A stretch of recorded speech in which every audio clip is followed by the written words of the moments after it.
aí, pessoal, falar aqui rapidão de uma parceria aqui que agora eu tenho com o Chessbase, que é um principal site aí da história do xadrez, assim, sobre materiais para estudar xadrez de maneira profissional. E agora vocês estão vendo um código aí na tela. Qualquer produto que a pessoa for adquirir no Chessbase, se ela colocar esse link aí na frente, ela vai me apoiar, né? Vai apoiar meu canal.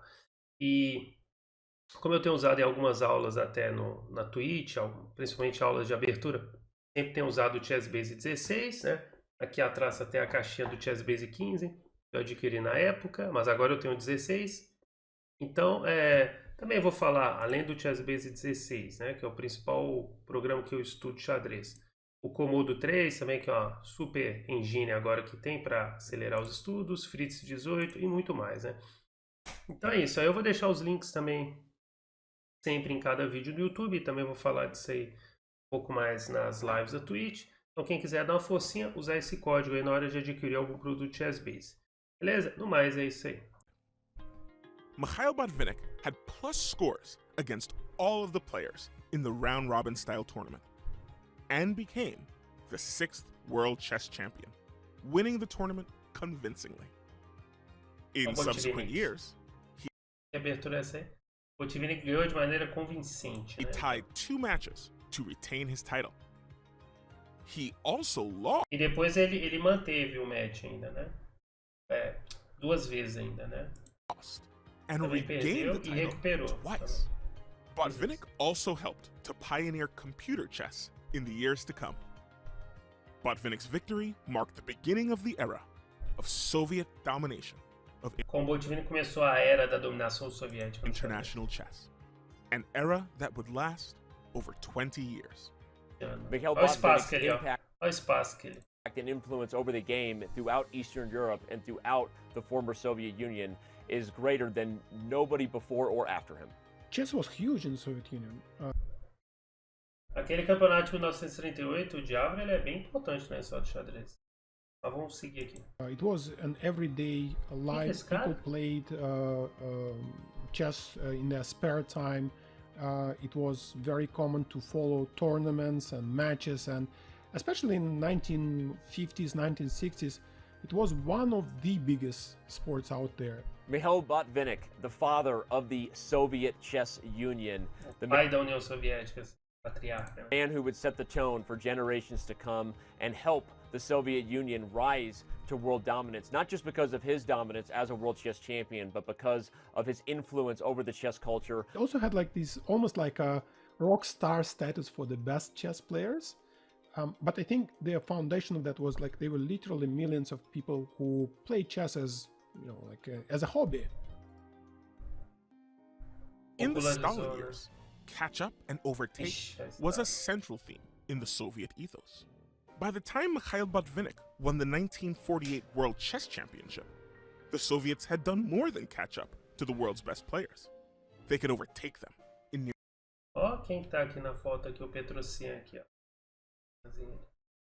nearly any match. Botvinnik's first opportunity to defend the world title he won in 1948 came in 1951, in the first match played under the supervision of FIDE. His challenger, David Bronstein, was the first chosen through a new qualifying system based on interzonal and candidates tournaments. This selection method remained in place until 1993. Então aqui começou o torneio de... Deixa eu só voltar aqui.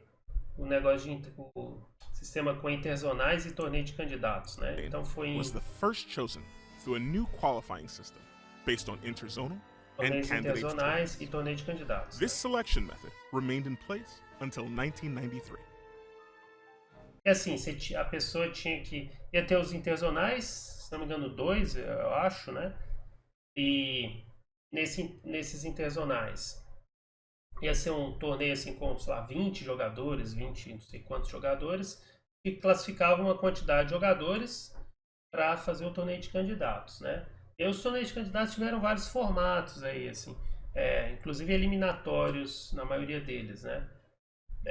Por exemplo, no que o Kasparov ganha em 84, são 8 jogadores, né?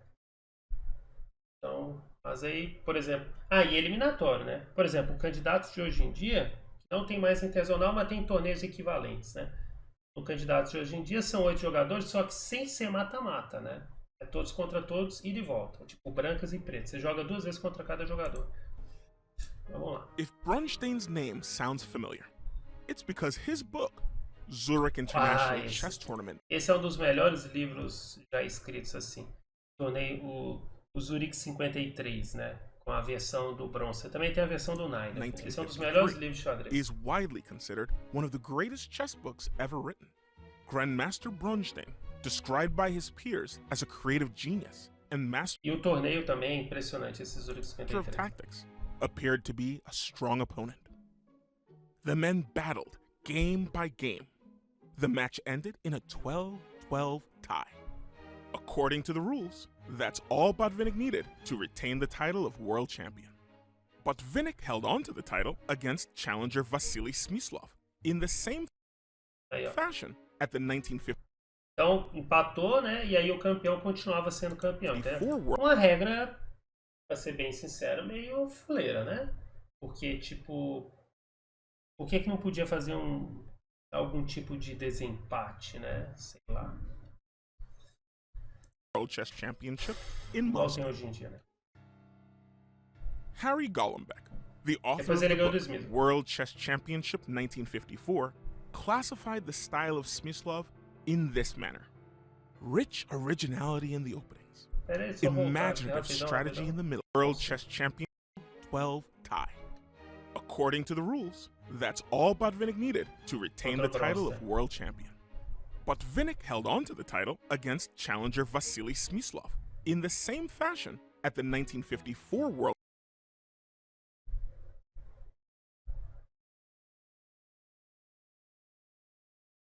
Chess Championship in Moscow.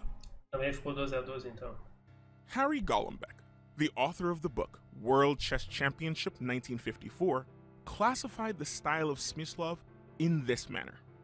Rich originality in the openings, imaginative strategy in the middle game, and above all, Olha o Smyslov ali, ó.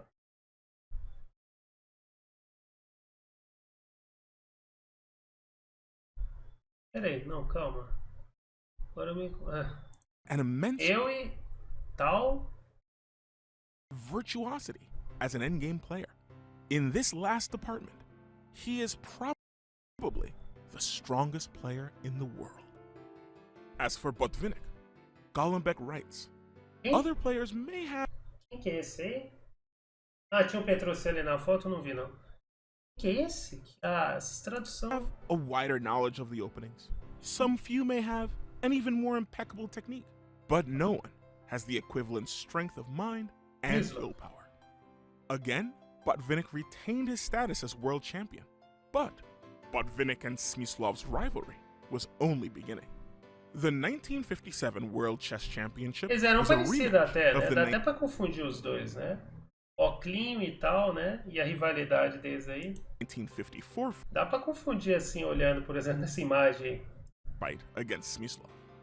This time, Botvinnik decided not to use a second in the match.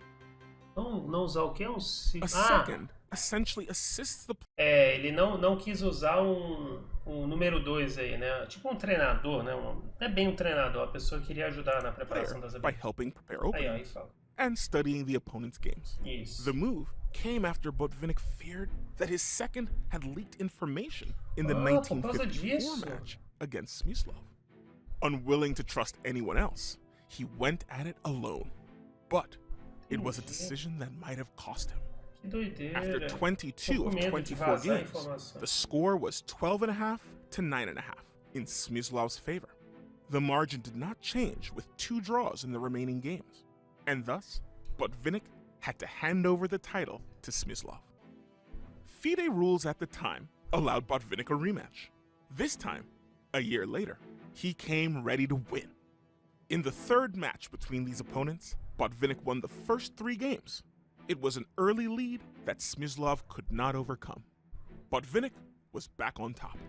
Então, assim, ó, o Botvinnik teve aquela rivalidade com o Smith, aí ele perde, ele, em uma dessas disputas aí, ele não quis ser número 2, o que talvez tenha custado, né, caro, porque assim, Número 2 é um membro importante ali na equipe. Sem contar que às vezes tem outros jogadores também que ajudam na preparação de abertura, né? Só que ele quis ir sozinho, né? E, tipo, é complicado fazer esse tipo de coisa sozinho, assim. Tipo, campeonato mundial, sem ter alguém ali ajudando, né? E, pelo visto, o Smysl teve ajuda, né? Tipo, número 2, né? E talvez isso aí tenha atrapalhado aí na questão da preparação, né? Imagino, né?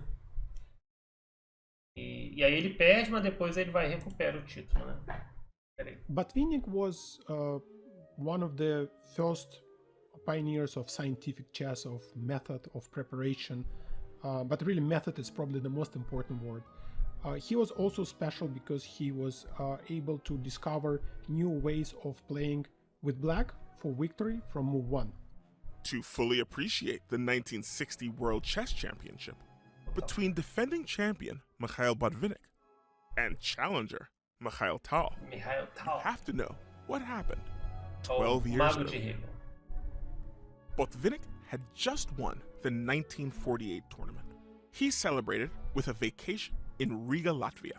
While there, an 11-year-old boy paid him a visit, hoping to play a game against the new champion. Botvinnik's wife told the boy the champ was asleep. The boy was Mikhail Tal.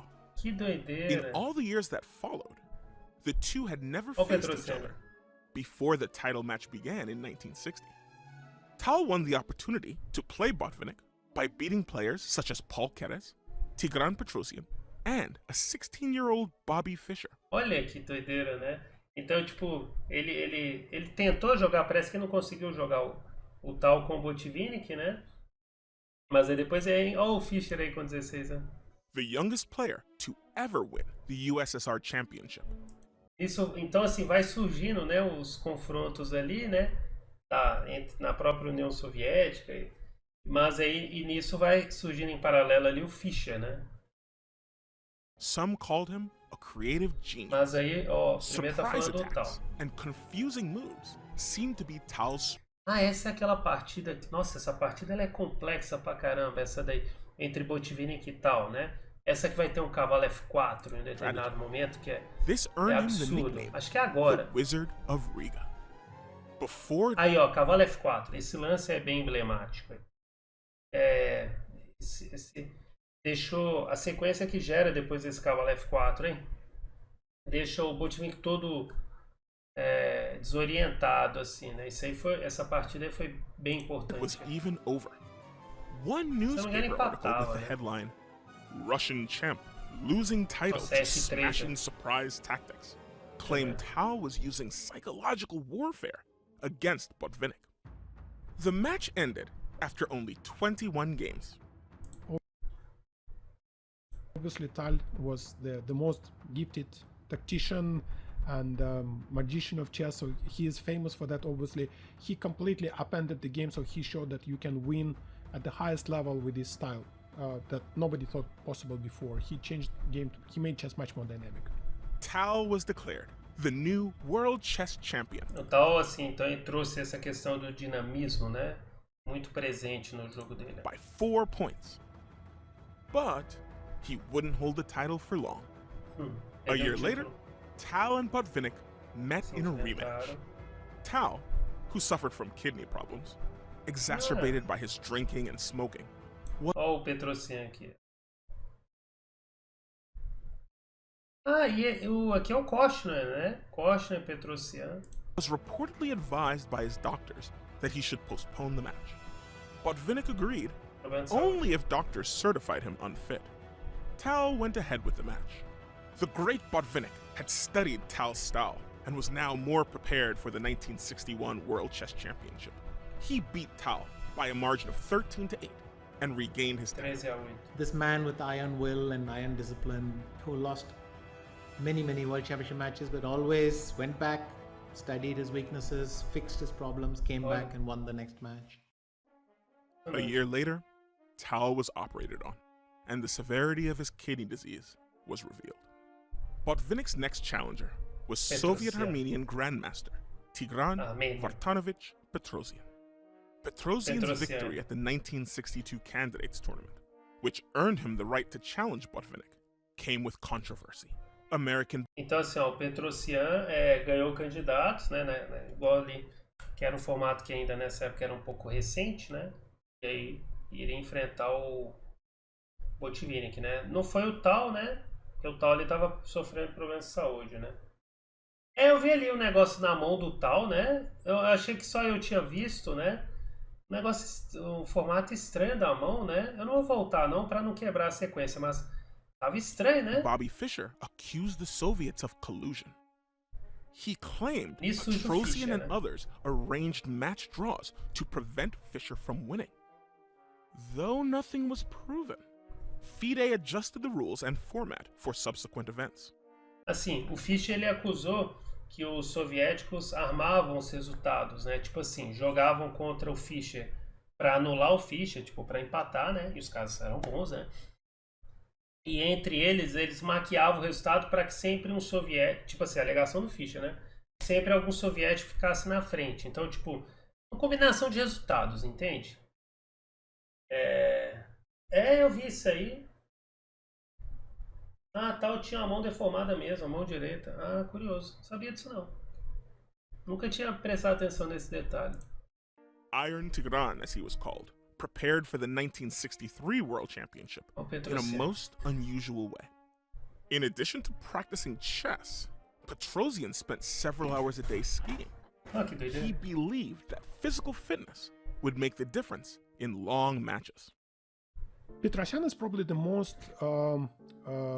unusual world championship and most difficult to describe. He had a very special style. He had enormous sense of danger that allowed him to defend positions that probably wouldn't be tenable for other grandmasters, and also for preventing the attacks before they even command. O Petrosian, assim, além de saber defender muito bem, ele sempre foi muito conhecido pela profilaxia, né? E sem contar os sacrifícios de qualidade também geniais, sacrifícios de peões geniais. Mas assim, o pensamento profilático, né? Que é tipo, antes mesmo de uma ameaça surgir, ele já sabia que aquela ameaça poderia surgir e ele já tinha esse problema resolvido. Então vamos supor, ele via que tinha um cavalo que se chegasse em F6 ganharia o jogo ou daria um estrago. Então, muito antes do cavalo chegar em F6, ele já se preparava para a chegada do cavalo em F6. E aí, quando o cavalo chegasse em F6, já não gerava estrago nenhum. Profilaxia, entende? That probably was the thing that was most special about Petrosian. The match, which would be the last for Botvinnik, ended with a score of 5-2, with 15 draws. Petrosian would become the 9th World Chess Champion. Botvinnik, who did not have the automatic right for a rematch this time, did not re-enter the World Championship cycle. Então assim, que a regra tinha mudado, então ele teria que disputar o torneio de candidatos, né? And would eventually retire from competitive play Aí se in aposentou 1970. em 70. He is still called the Patriarch of Soviet Chess Patriarca. for becoming the first Soviet Grandmaster and spending a lot of time coaching young players in later years. Botvinnik Karpov, died of por pancreatic exemplo. cancer in 1995, Ele morreu de câncer. one of the critical 95. players in the Soviet era of chess supremacy. Botvinnik was Lenda. universally acknowledged by the Soviets as the patriarch, the man who did it, who brought the title back. He brought the title back to Mother Russia, and it stayed in Mother Russia for a long time. Boris Spassky Boris was Spassky. another giant of Soviet chess. His start with chess began during the infamous siege of Leningrad in World War II. Ó, He played his first game of chess on the train as his family evacuated. que doideira. Spassky was highly coached for competition throughout his early years. He was described as a universal player, equally adept at attack and defense at any stage of the game. His skills would be put to the test at the 1966 World Chess Championship against reigning champ Tigran Petrosian. The format for the title match was once again Ah, best of 24 essa é games. aquela partida que vai ter aquela combinação famosa do Dama H8, né? Acho que é essa partida que vai ter aquela combinação famosa. Esse diagrama aí, né? Quer ver? Eu With acho the que vai champion mostrar. retaining the title in the event of a 12-12 tie. After game 20, Ah, não mostrou, mas aquela ali. Aquela partida ela termina com dama H8 espetacular e o cavalo chega em F7. Se não me engano é aquela partida ali. Two of the match, the score was 12-10, and Petrosian retained the title by default. Pera aí que eu A few years later, o estilo do tal não ajudava, o estilo de vida, né? Prejudicou muito o tal, né? Deixa eu voltar aqui que eu voei. once again best of 24 games, with the champion retaining the title in the event of a 12-12 tie. After game 22 of the match, the score was 12-10, and Petrosian retained the title by default. A few years later, Então o Petrosian ganhou com 2 rodadas de antecedência que ele tinha vantagem do empate. Spassky would get another shot. In 1969, the two men met for a rematch, as Spassky had again won the candidates tournament, with the title of World Chess Champion on the line once more. It went down to Então assim, aí o Spassky teve que disputar depois de novo o torneio de candidatos para tentar uma segunda chance. 23 games. This time, Spassky won. Spassky The ganhou. additional thing to say about Spassky is that he was the universal player, so he was able to do a little bit of everything at the highest level. People said that Spassky was very difficult to play because he could be a chameleon. He could play any style on any day. So I think that was his biggest talent when he was becoming a world champion. So Fischer Spassky, I remember it very, very clearly. Yes. Fischer had crushed the competition on the way to becoming the challenger. He outplayed grandmasters Mark Taimanov and Bent Larsen, beating each by 6-0 no Taima e 6-0 no Lasse. a perfect score of 6-0, a feat no one else had ever accomplished in any candidates event. É, After that, he eliminated former world champion Tigran Petrosian depois ganhou do Petrosian, 6.5 to 2.5 6,5, to 2,5. qualify for the biggest challenge of his E aí life. foi enfrentar o The Spassky. 1972 World Chess Championship match between Fischer and Spassky was E claro, né, isso aí todo mundo sabe, né? Foi um dos matches, assim, a história toda envolvida esse período do Fischer aí contra os soviéticos, né? Muito cheio de teoria de conspiração e um monte de coisa do gênero, né? Inclusive contra outros jogadores também, não só contra o Fischer, né? Não era só o Fischer contra a União Soviética. Tinha outros jogadores que sofreram pela questão da União Soviética, né? Então, mas o Fischer era o que peitava mesmo, falava, tipo assim, que ficava sempre com aquelas teorias assim, tipo, escuta no hotel, que alguém podia estar tentando envenenar, gente perseguindo. Então, não era só, o Fischer não tinha que se preocupar só com xadrez, digamos assim, né? probably the greatest spectacle in the history of chess. It was front page news every day. It was on evening television coverage. Cobertura It televisiva, was né? there. It was all over the place. I think that was the golden age of Idade de ouro. Soviet chess, and maybe chess in general. It was perceived as a clash between ideologies, democracy and dictatorship, the Soviet megalithic system versus raw-boned American individualism, as expressed by Fischer. But actually, it was just a match between the two best chess players in the world. The championship in Reykjavik, Iceland was billed as the match of the É que assim, um detalhe tanto a União Soviética como os Estados Unidos, elas usaram, né, isso aí muito como propaganda, né, dos seus ideais, né, capitalismo versus comunismo, né, digamos.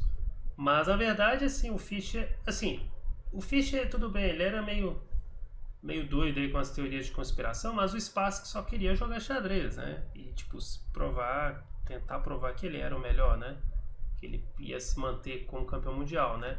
Mas o Fischer, ele digamos que ele lutava por algo mais, entende?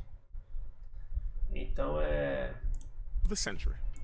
It was the first time in 24 years the World Chess Championship Partida do was played século, outside aquela the inglesa. USSR.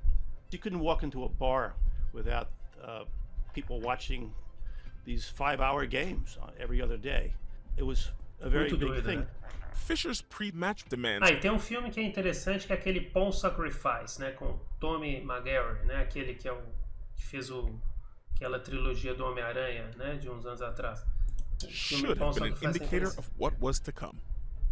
The American Grandmaster demanded more prize money, a larger cut of the movie rights, and he insisted that the match chessboard be remade as a Staunton chess set from Jacques of London. There were moments when it looked like the match wasn't going to happen at all. Fischer failed to make it to the opening ceremony. After a 2-day delay, a British investment banker upped the prize fund. Henry Kissinger, national security advisor for then-President Richard Nixon, reportedly called Fischer and said, "America wants you to go over there and beat the Russians." Detalhe, né? Nesse filme, inclusive, esse filme apesar de que eu não concordo com tudo que tá no filme, mas tudo bem, né? Mostra até o detalhe da ligação que o Fischer recebe, tipo, pra você ir lá e enfrentar, né? Tipo, a União Soviética representando os Estados Unidos e tal, mas na verdade colocou-se uma grana que o Fischer queria, né? O Fischer queria, e acho que com toda razão, que rolasse prêmio bom para quem fosse o campeão mundial. Né? Fischer eventually landed in Reykjavik mere hours before forfeiting the match, and finally the match got underway. It was a nail-biter from start to finish, both in and out of gameplay. Fischer didn't show up for the start of game 1. Spassky made his move and waited. 9 minutes passed before Fischer arrived. Ah, não. É porque o Fischer perde a primeira, né? Depois perde a segunda por Spassky WO. won the first game after his opponent had played a bishop move that looked like a rookie mistake. Aquele bispo H2 criminoso, né? O Fischer comete erro assim, que tipo bizarro, assim, ele toma peão H2 e fica com o bispo preso. Mas é bem mais complexo do que parece. E aí depois ele perde WO. Fischer blamed the TV cameras for the loss and demanded they be removed for the second game. Organizers refused. Fischer responded by forfeiting the game, handing Spassky another win in the match. 2-0. Spassky deserves huge credit for saving the match by agreeing to play the third game out of the view of spectators. Game 4 was a compromise. Play resumed back on the main stage in front of spectators, but without TV cameras. The game ended in a draw. Fischer's behavior and demeanor seemed to suggest he was not prepared to compete. But, out of nowhere, he took command of the match, winning games 5, 6, and 8. The final score after 21 games was 12.5 to 8.5. Bobby Fischer was the new world champion. It was an embarrassing loss to the Soviet E a sexta partida é uma das partidas mais incríveis assim da história do xadrez. chess dynasty. Fischer became the first American to win the competition since 1894. The victory also interrupted 24 years of Soviet domination. It's actually a tragedy in a way that the guy's best known for losing a match, and he did so much more than this in his chess career. But I mean, it's just, it's sometimes your fate in life to be known for a defeat rather than all the many victories that you've had over those years. Fischer was an instant global celebrity. He returned to his home in New York, where he celebrated an official day in his honor. The Einstein of chess, as he was called, appeared on the cover of Sports Illustrated and made several appearances on television. Then, in a dramatic fashion, Fischer gave up the title of World Chess Champion. It was 1975. Spassky tinha ganho do Petrosian, né? Fischer wanted the rematch format to go back to the same format used in the first World Championship, complaining the current format leads players to opt for a draw instead of going for the win.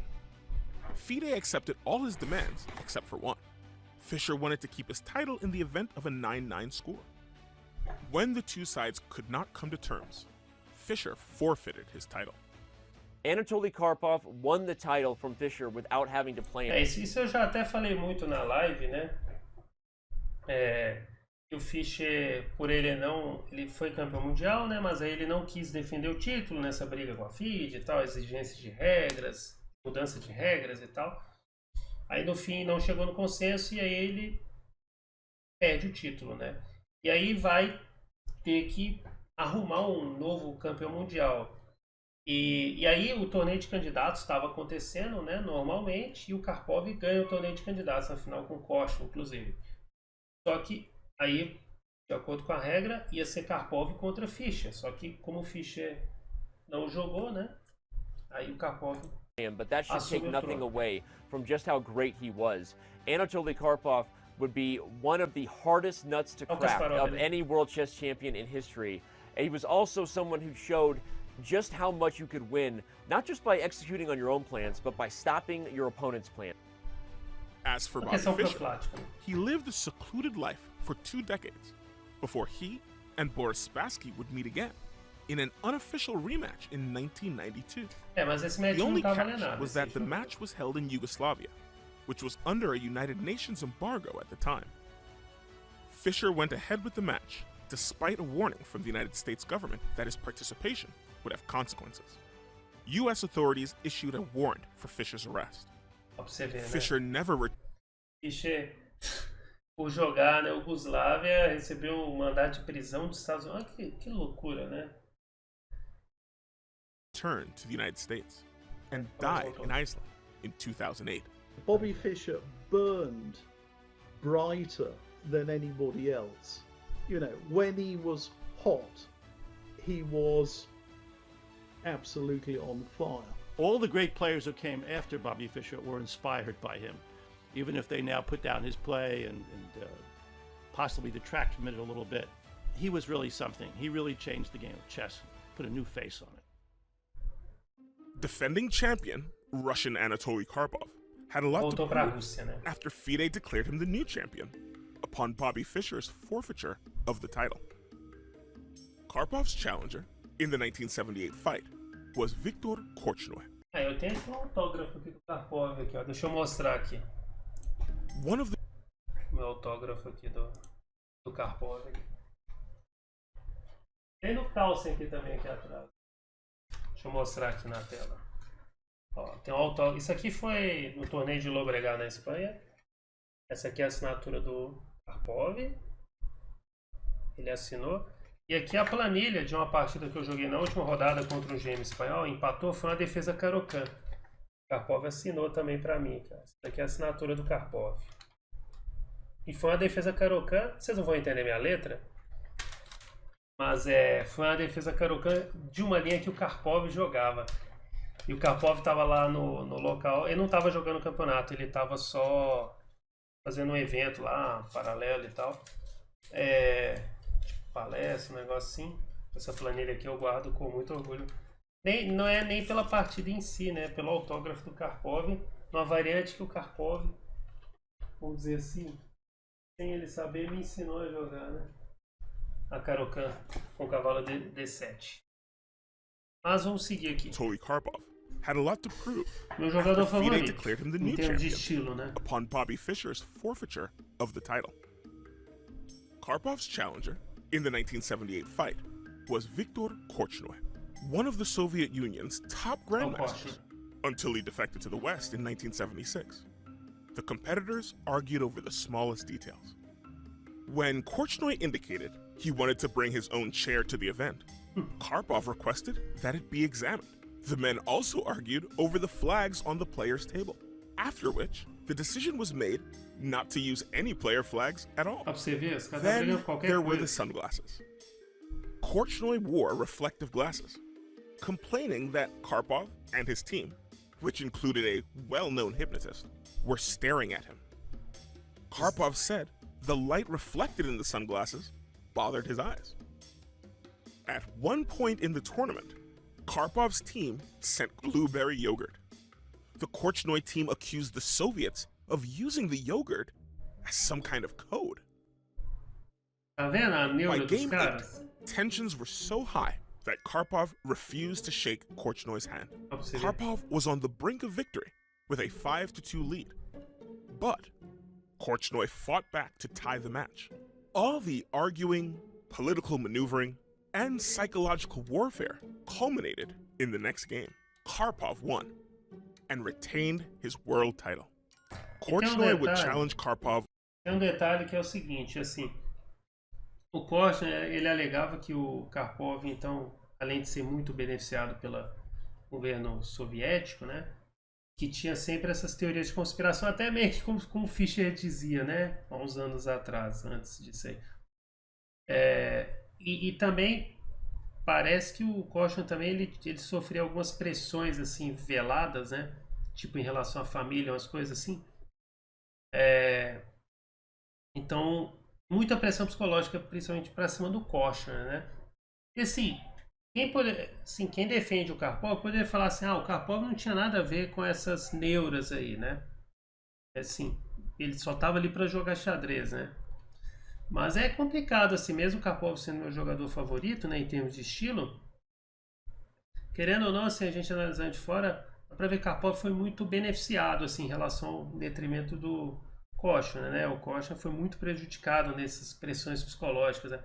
Eu já ouvi, até um filme que eu tô querendo ver, eu ainda não vi, eu tenho que dar um jeito de ver, é um filme recente que sai sobre esse match aí, inclusive, e conta ali, um filme russo, eu acho, se não me engano, e conta muito, assim, dessas questões do Caution, né? Meio que sendo perseguido, né? Então, tipo, muito do que o Fischer reclamava, talvez tenha acontecido com o Caution, né? Mas não vai saber dos bastidores, né? Só quem presenciou ali que pode afirmar, né? Certinho. A second time. This time in Merano, Italy, in 1981. This time, Korchnoi had no time for drama. He was still trying to get his wife and son out of the Soviet Union, which seemed to distract him from the match. In the rematch, it took Karpov just 18 games to secure the title, earning the match the nickname, the Massacre in Merano. People have forgotten how strong Karpov was, and I think his legacy is, I don't know if it's tarnished, but it's easily forgotten. And the beginning of the 1984 match was one of the most impressive displays of chess ever seen. The tournament pitted defending champion Anatoly Karpov against challenger 21-year-old Garry Kasparov, who had won the candidates tournament. Garry Kasparov is the opposite of Karpov in many ways. His style is very different, but they were both products of the Soviet school of chess. They were both products of Botvinnik's school. They both knew how the system worked. Kasparov. Assim, ó, os dois saíram do, digamos assim, do programa de treinamento do Botvinnik, né? Inclusive, se não me engano, os dois tiveram aulas assim até, né? Eram aulas em grupo, me parece, tanto Karpov quanto Kasparov, né? Só que Kasparov sempre foi muito arredio contra o sistema soviético, né? Até hoje contra a Rússia, né? Was a loudmouthed troublemaker, seen as kind of Western, and he was, I think, perceived as the coming of perestroika and glasnost, which was just beginning to become a talking point. The 1984 match started off in September, and Karpov was off to a solid start. After 9 games, he needed only 2 more wins to be the first to win 6 games and retain the title. Deixa eu só voltar esse aqui rapidinho que eu voei aqui olhando.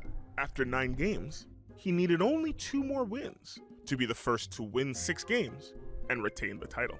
Porque quem ganhasse 6 partidas, né, seria o campeão. E ele ficou faltando 2, né? But Kasparov wasn't going down without a fight. 17 draws followed. Finally, at game 32, Kasparov won a game against the reigning champ. By game 47, Kasparov was gaining ground, but both men were showing signs of exhaustion. Officials were concerned about the strain on the player's health. The men wanted to continue, but in a controversial move, the president of the World Chess Federation ended the match nearly 5 months from the day it started. The men would meet again 7 months later in a new World Championship. Many considered it a restart of the abandoned match. This time, the tournament would be played as the best of 24 games to prevent another. Assim, o primeiro match, então, é meio que como se fosse assim, ele foi meio que dado como sem resultado, entende? Porque o match começou a ficar tão longo que o pessoal começou a questionar a questão da saúde dos jogadores, porque ninguém estava conseguindo fazer as 6 vitórias, estava tendo muito empate, né?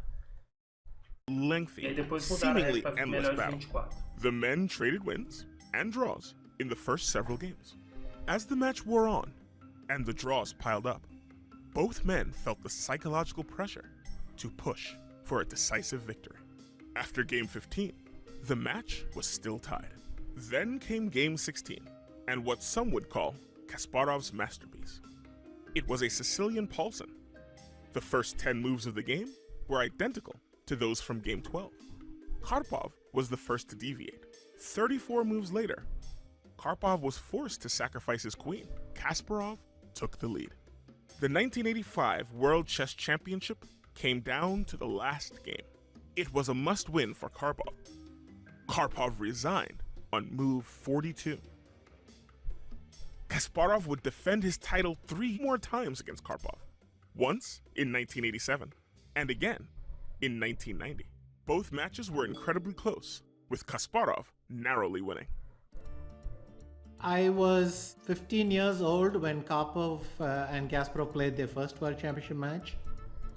And I was 21 years old, and they had still not finished playing each other.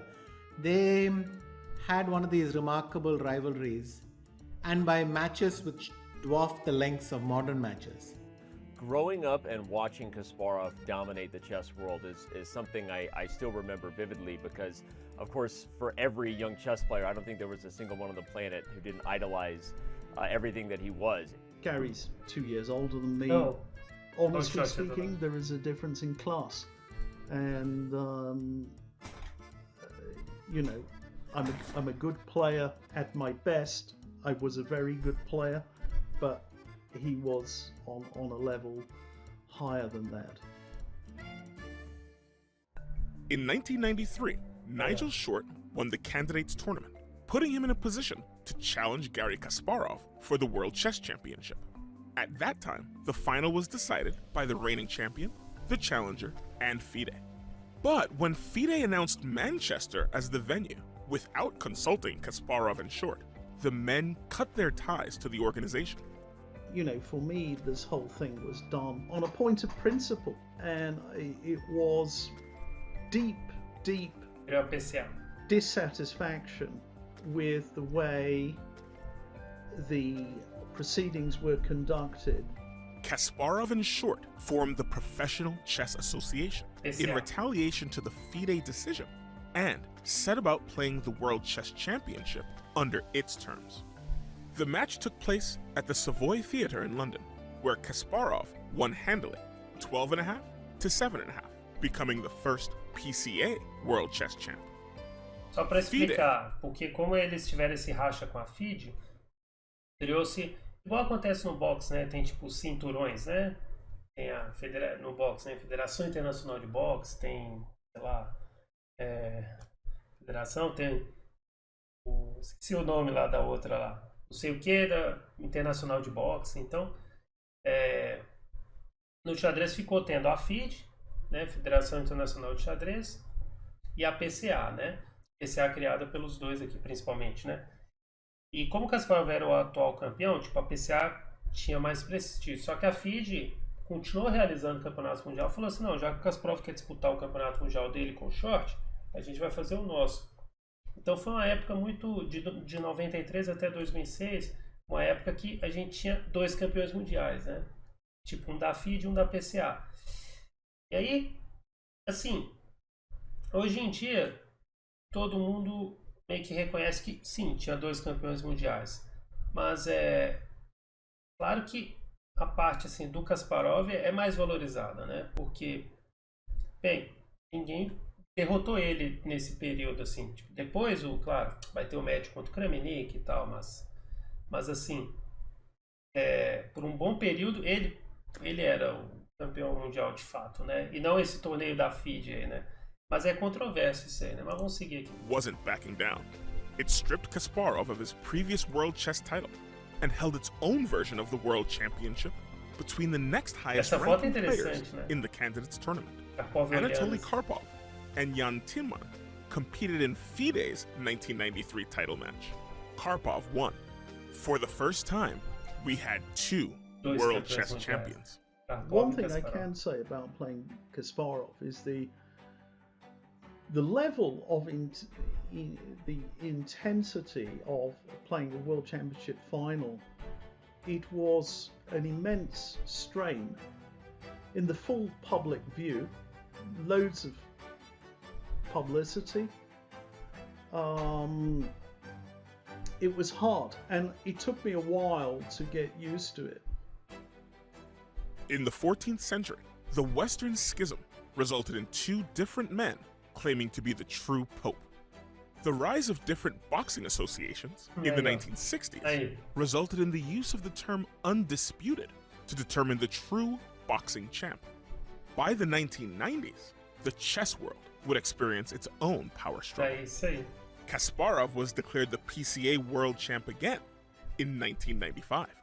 In 1996 and 1998, Anatoly Karpov beat Gatakamsky. Use of the term undisputed to determine the true boxing champ. By the 1990s, the chess world would experience its own power struggle. Kasparov was declared the PCA world champ again in 1995. In 1996 and 1998, Anatoly Karpov beat Gatakamsky and Viswanathan Anand venceu o Kansky e o Anand, né? Olha o Anand aí. Respectively, for the FIDE title. FIDE actually tried to unify the rival titles by breaking with tradition and proposing a new knockout-style tournament that had been used in lower-level matches. The plan? Então assim, ó, a gente ficou tendo então o Kasparov e o Karpov campeões, né? Só que sem was se to enfrentar. seed FIDE champion Anatoly Karpov and PCA champion Garry Kasparov directly into the semifinals. But Kasparov didn't want to defend his title under a Copa do Mundo de Xadrez, né? those circumstances and declined his invitation.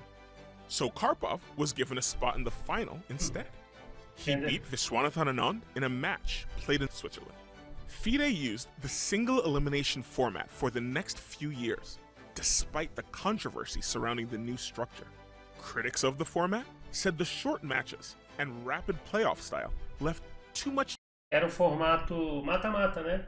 Para ser campeão mundial, né? E claro que Kasparov aí não estava aceitando isso aí, mesmo que ele e o Karpov já chegariam na semifinal, entende? Igual aconteceu um tempo atrás na Libertadores, que o último campeão da Libertadores já começava, se não me engano, na semifinal, né? Foi tipo isso, eles já começariam nas semifinais, só que mesmo assim não concordou, né? Chance and didn't ensure that the best player would win. Others liked the fact that more players could be included and thought it made scheduling easier since only one venue was needed.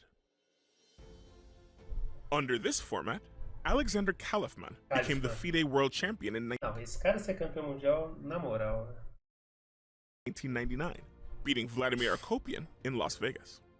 In 2000, both the PCA and FIDE organized championships. On the PCA side, Russian player Vladimir Aí o Kramnik derrota o Kasparov ainda. Kramnik ended Kasparov's reign in a close match played in London. There was a Foi o match que ficou famoso pela defesa Berlim, né? turning of the page, I guess, in welcoming Kramnik as his successor. In the same year, rising Indian star Viswanathan Anand earned the FIDE world title after beating Alexei Shirov in a match played in India and Iran. Shirov quase foi campeão mundial, né? Faltando derrotar o Anand, né? Mas enfim. Only FIDE organized the championship in 2002. Ukrainian player Ruslan Ponomaryov won the single elimination event held in Moscow. And in De novo, 2004, o torneio de eliminação, né? Que bem controverso. A Ponomaryov ganhou, né? Era a Copa do Mundo da FIDE, né? Digamos assim, né? Já joguei com o Shirov também. Online, né? Ah, é. O Shirov jogou com o Sup na Olimpíada. Tem razão. Tem razão. É, não sei se escapou, né? Tipo, foi uma partida tensa na siciliana. Pause, né? Ou Taimanov agora. 4, Kramnik defended his title in a match that ended 2-2 with 10 draws. A draw was not enough for Hungarian Peraí Peter que Lenk eu to voei aqui. unseat Deixa eu Kramnik. voltar aqui só um pouquinho. Single elimination event held in Aí o Moscow. Ponomaryov And ganha, in né? 2004, 2002. Kramnik defended his title in a match that ended 2-2 with 10 draws. A draw was not enough for Hungarian Peter Leko to unseat Kramnik. In the FIDE Championship of 2004, Rustam Kazimjanov beat Michael Adams. E em paralelo, então, o Kazimjanov derrota o Adams. Então a gente estava tendo, tipo, uns campeões meia boca da FIDE, né? Tipo Kalifman, Ponomariov e Kazimjanov. Eu já até falei deles no meu vídeo lá que eu listo os campeões mundiais, né? Então, tirando o Anand é lenda. Mas Kalifman, Ponomariov e até o Kazimjanov, né? Mesmo que ele tinha mais de 2.800 aqui, eles saíram pela FIDE, né? E pela PCA lá o Kramnik, né? Tipo, seguindo o legado ali do Kasparov, né?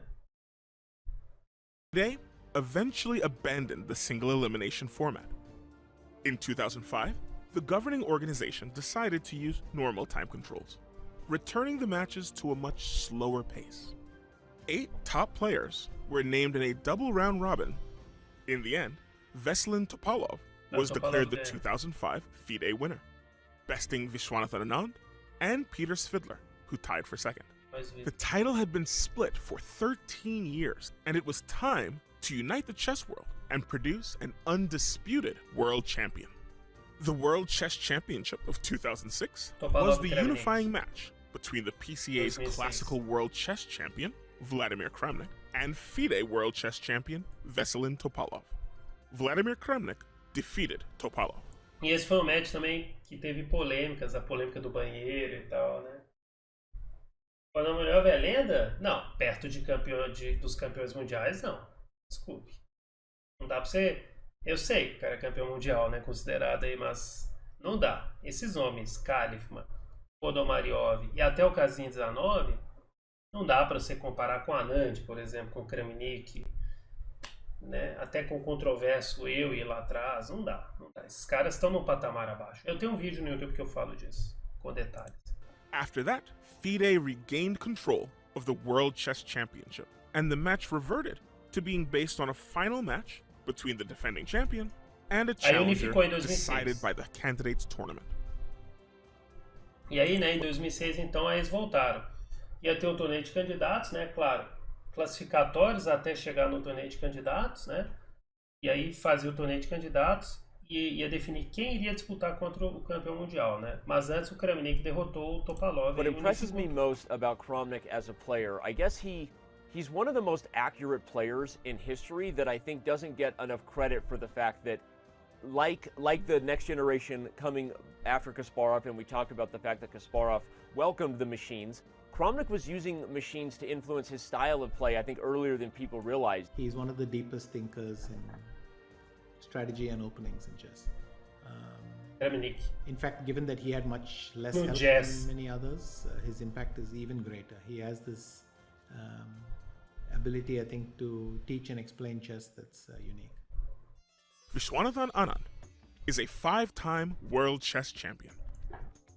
Born in India in 1969, Anand learned to play chess from his mother when he was 6. By the time he was 14, he was winning tournaments like the Asian Junior Championship, National Chess Championship, and the World Junior Chess Championship. All on his way to becoming India's first Grandmaster at age 18. Anand has been one of the most well-regarded figures in the chess world for 2 decades, earning the respect of chess rivals and champions alike. I must say that I admire Vishy a lot, because I think he was one of the world champions, probably the only world champion, who won world champion titles in every single format, with every single time control, with every single system that existed, matches, knockout, and he never, well, in my memory at least, he never complained. He won his first world champion title in 2000 in a 100-player single elimination tournament in New Delhi, India, and Tehran. Backed by home crowd support, Anand moved through the early rounds with little trouble. His momentum stalled in the quarterfinals with a streak of draws, but it was enough to keep advancing. The final match pitted Anand against Alexei Shirov. Anand won the coveted title, going undefeated in the tournament with 8 wins and 12 draws. The win made Anand the first world champion from Asia and the first world champion from outside the former Soviet Union since Bobby Fischer. Anand received a $528,000 cash prize for winning the FIDE world title. To talk about Viswanathan Anand's achievements in chess and what he represents to the game becoming truly global is hard to put into words. I think people forget that before Vishy Anand, every world chess champion other than Robert James Fischer was of former Soviet State Union descent in some way. 2007 marked the beginning of 4 straight world title wins for Anand. In Mexico City, Anand beat Vladimir Kramnik and Boris Gelfand in a double round-robin tournament. If you win a world title, you should be able to say, I am the world chess champion, and finish your sentence, so to speak. So when I won the world title in 2007 in Mexico City, it had been reunified for just under a year at that point. And I felt one big weight off my shoulders. This feeling that I had to explain my title had almost disappeared. In 2008, Anand again defeated Vladimir Kramnik in a best-of-12 match. Then in 2010, he narrowly defeated Veselin Topalov. 3 wins, 2 losses, and 7 draws. The 2010 World Chess Championship was not only a testament to Anand's fortitude, but also to his stellar reputation. Anand's flight to the championship game in Sofia, Bulgaria was originally cancelled due to a volcanic eruption in Iceland. When the Bulgarian organizers refused to delay the games, Anand traveled 40 hours by car to get there. And if that wasn't a rough enough start, Anand lost the first game to Topalov in just 30 moves. But the reigning champ didn't back down. After 11 games, the score was tied, 5.5 to 5.5. Anand signaled his willingness to accept a draw in Game 12.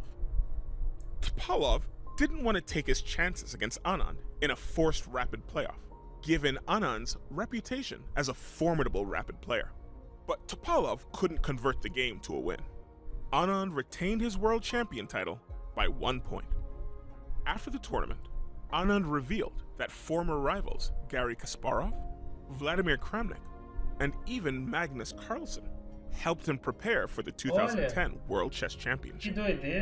Anand's regard as a good sportsman was evident when viu? Kasparov, Kramnik e Carlsen ajudaram ele no Mestre 2010. Não sabia dessa daí. Muito louco isso. Indian Prime Minister Manmohan Singh invited him to a dinner he was hosting for US President Barack Obama in November of 2010. Anand was the only sports person invited. Finally, in 2012, Anand would win the world champion title just one more time, beating Boris Gelfand in Moscow. To say the statement, with where we are now for India, that Viswanathan Anand was the first Grand Master in that country is absolutely mind-blowing, and probably nothing else needs to be said to really understand his greatness and legacy, in that now we're talking about many of the world's best chess players being Indian. Of course, growing up, Tipo assim, I dreamt of becoming... se o Botvinnik é o pai do xadrez soviético, a Anand é o pai do xadrez da Índia. E acho que ninguém discute que a Índia, talvez hoje em dia seja, não sei, talvez o, não for o maior, top 3 países de xadrez do mundo, né? Não só em quantidade, mas em qualidade. World champion. Even if I didn't quite know what that involved or meant, but when I finally became world champion, I could then realize that there was some, I had done something historical and I had broken through a barrier, and you know, from now on, India would always have its first world champion. When Magnus Carlsen took the torch from Vishy Anand, I think it was generally accepted that the time had come and that Magnus was maybe the best chess player overall, at least in all facets of the game. Magnus Carlsen has been the world chess champion since 2013. Born in 1990, his rise to become one of the best players of the game ever is nothing short of spectacular. But before Carlsen was known as a chess prodigy, he was just a 5-year-old boy who wasn't motivated by the lure of prestigious titles.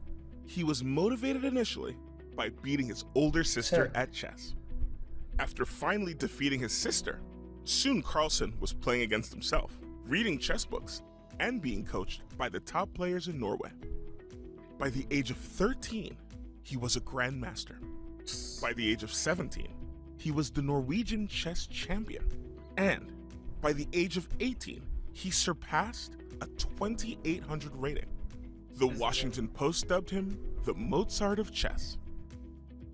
After years of raising eyebrows and earning praise, Carlsen finally got his chance at the world chess title in 2013.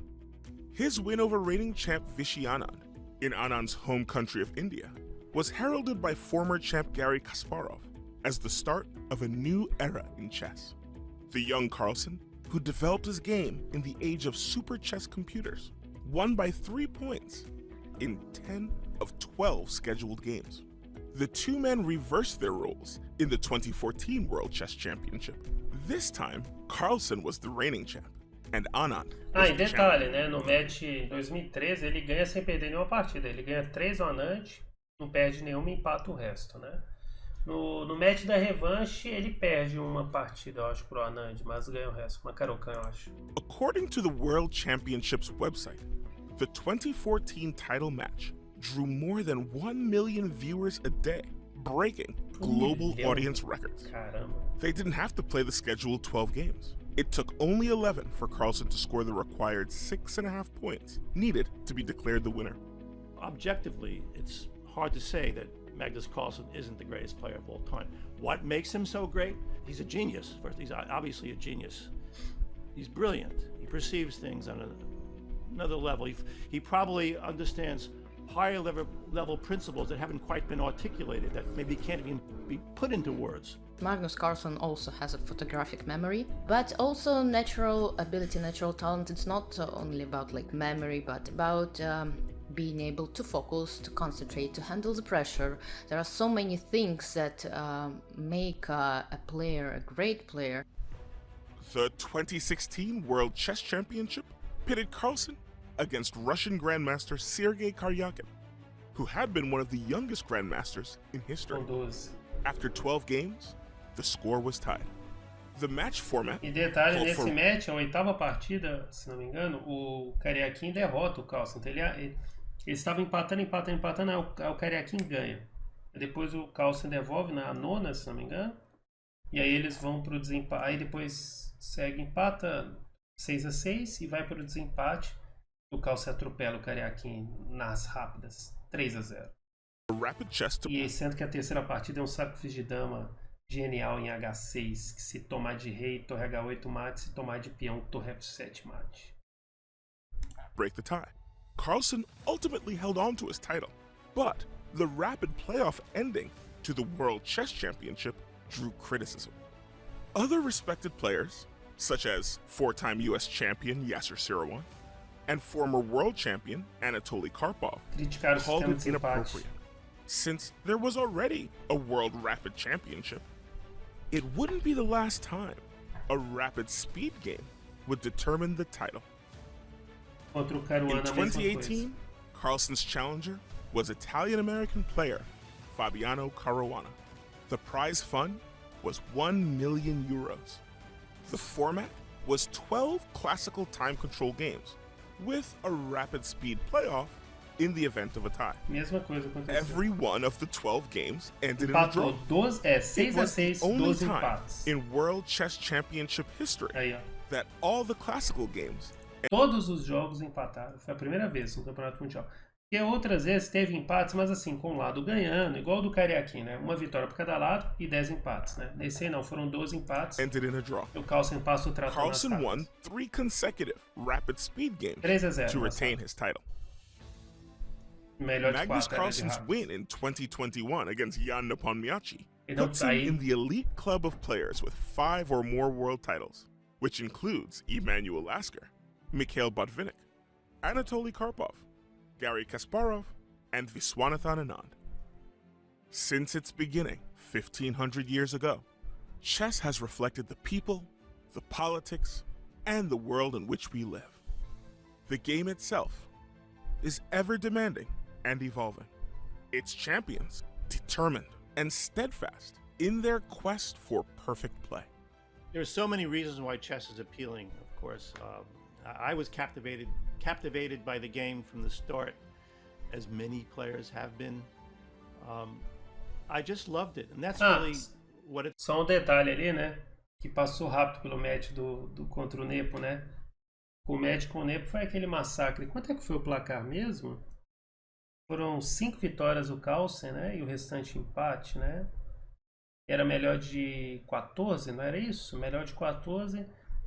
Foram 5 vitórias e o restante empate, né? Mas, enfim, foi um massacre, né? Foram 5, né? 5 ou 4 vitórias, já até esqueci.